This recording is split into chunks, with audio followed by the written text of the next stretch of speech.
I'm here to tell you about it. Hi, my name is Desiree Mills, and today I'm going to tell you about the events leading up to the Boston Tea Party, the groups that were involved, and the Boston Tea Party itself. It all started with the taxation from the British. The colonists did not like this at all. They had a slogan, which was, "No taxation without representation." What this means is they believed that they should not be taxed if they didn't have anyone there to represent them. However, that did not stop the British. Along came the acts. The first act is the Sugar and Molasses Act. The Molasses Act was forced on merchants to pay a tax of 6 pence on the gallon for exotic molasses. However, it did get a little better for the colonists. Along came the Sugar Act. This act lowered the cost of molasses from 6 to 3 pence on the gallon. However, it also taxed other items such as sugar, specific wines, coffee, and cambric and printed calico. The next act is the Stamp Act, which was implemented on March 22nd, 1765. This act applied to all colonists.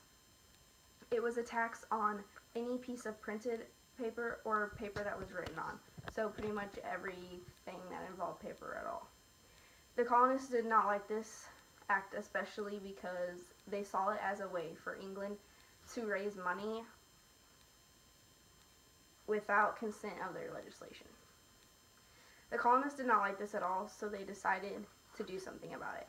J.L. Bell says, "If taxes are laid upon us in any shape without our having a legal representative where they are laid, are we not reduced from the character of free subjects to the miserable status of tributary slaves?"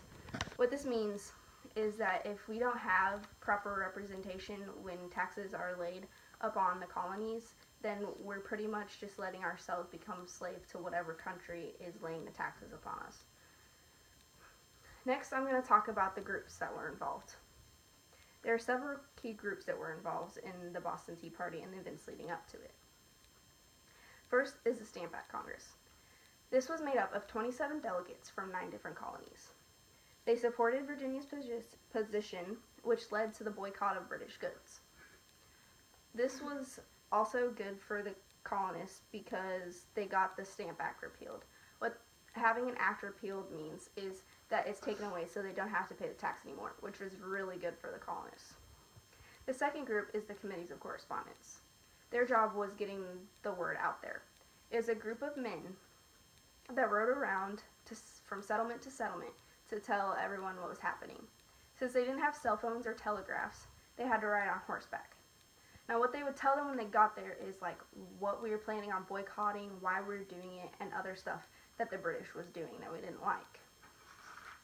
The third, and in my opinion, most important group is the Sons of Liberty. Now, I'm not going to talk much about them right now, but they will come up later, so you need to pay attention to their name.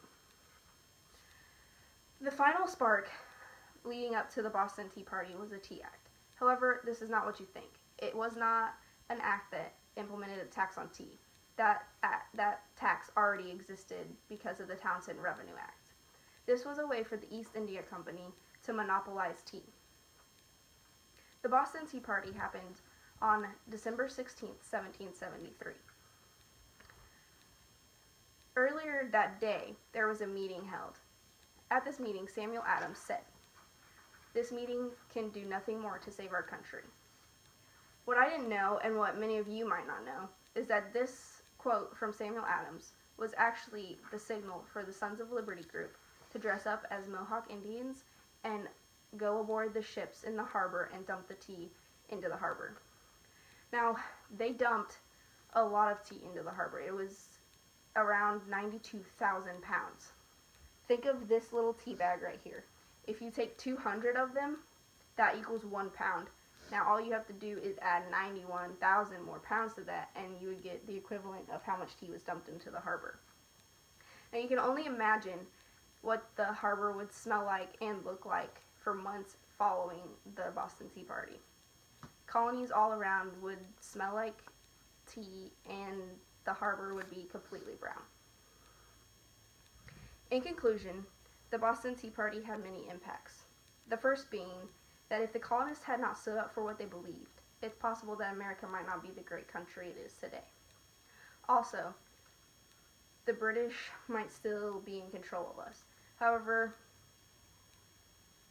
there could have been another group besides the colonists that could have came about and done something about it, but we're obviously not going to know for sure because this is what actually happened. So, Governor Thomas Hutchinson says the Boston Tea Party was the boldest stroke that had ever been struck against the British rule in America. What this means is he was saying that the Boston Tea Party itself was the greatest rebellion against the British that's ever happened in American history. Also, the Boston Tea Party was so impactful that it's still remembered today as the greatest rebellion. Kind of like what I just said. If they wouldn't have stood up for what they believed, then who knows what would have happened.